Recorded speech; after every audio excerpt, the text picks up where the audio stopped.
विरोधकांनी विरोधी पक्षनेता नव्हे, त्यांनी आरसा व्हावे. महापौर अजित पाटील यांचे आवाहन. वसई विरार महानगरपालिकेची पहिली महासभा आज महापालिकेच्या सभागृहात पार पडली. महापौर अजित पाटील यांनी सर्व गटनेत्यांच्या गुलाब पुष्प देऊन केले. सर्वांनी विरोधक म्हणून नव्हे तर सहकारी म्हणून काम करावं, या सभागृहाचा पावित्र्य राखावं, असं आवाहन पाटील यांनी यावेळी केलं आहे. ब्युरो रिपोर्ट, सिंधू प्रभात, विरार.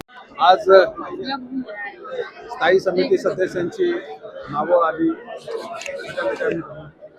लवकरात लवकर स्थायी समितीचा सभापती निवडला जाईल. तसेच विरोधी पक्षनेता, सभागृह नेता यांची देखील नावं आली, ते देखील स्वीकारले गेलेले आहे.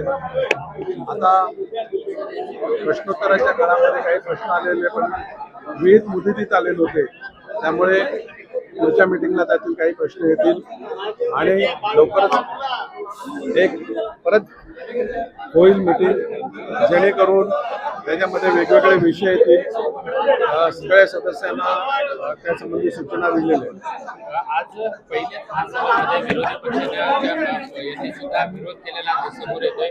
कशासाठी नेमका विरोध होता? काय त्यांनी आयुक्ताच्या दालनात आंदोलन आयुक्तांच्या दालनात काय आंदोलन केलं तर आम्हाला माहिती नाही, परंतु सभागृहामध्ये त्यांनी ग्वाही दिलेली आहे की आम्ही विरोध करणार नाहीत, आम्ही सहकार्य करू.